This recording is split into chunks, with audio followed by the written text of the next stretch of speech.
एक बार की बात है, राजा अकबर व बीरबल दरबार में बैठे कुछ अहम मामलों पर चर्चा कर रहे थे।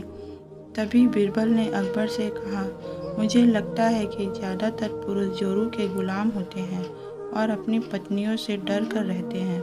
बीरबल की यह बात राजा को बिल्कुल भी पसंद नहीं आई। उन्होंने इस बात का विरोध किया। इस पर बीरबल भी अपनी बात मनवाने पर अड़ गए। उन्होंने राजा से कहा कि वे अपनी बात को सिद्ध कर सकते हैं, मगर इसके लिए राजा को प्रजा के बीच एक आदेश जारी करवाना होगा।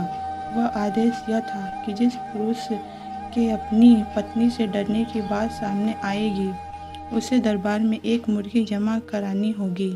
राजा बीरबल इस बात पर तैयार हो गए। अगले ही दिन राजा के बीच आदेश कराया गया कि अगर यह बात सिद्ध हो जाती है कि कोई पुरुष अपनी पत्नी से डरता है, तो उसे दरबार में एक मुर्गी जमा करवानी होगी। फिर क्या था, देखते ही देखते बीरबल के पास ढेरों मुर्गियां इकट्ठा हो गईं और सैकड़ों मुर्गियां महल में बगीचे में घूमने लगीं।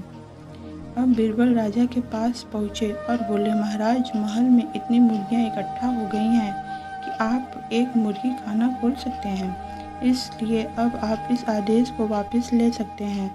मगर महाराज ने इस बात को गंभीरता से नहीं लिया और महल में मुर्गियों की संख्या धीरे धीरे और भी ज़्यादा बढ़ने लगी। इतनी अधिक मुर्गियां महल में जमा हो जाने के बाद भी जब राजा अकबर बीरबल की बात से सहमत नहीं हुए, तो बीरबल ने अपनी बात सिद्ध करने के लिए एक नया उपाय निकाला।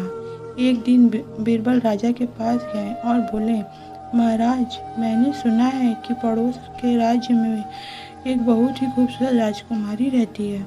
अगर आप चाहें तो क्या मैं आपका रिश्ता वहाँ पक्का कराऊँ? यह सुनते ही राजा चौंक उठे और बोले, बीरबल, तुम ये कैसी बातें कर रहे हो? महल में पहले से ही 2 महारानियां मौजूद हैं। अगर उन्हें इस बात की भनक भी लगी तो मेरी खैर नहीं होगी। यह सुनकर बीरबल ने तपाक से जवाब दिया, चलिए महाराज, फिर तो आप भी मेरे पास 2 मुर्गियां जमा कर ही दीजिए। बीरबल का ऐसा जवाब सुनकर शर्मा गए और उन्होंने अपना आदेश उसी वक्त वापस ले लिया।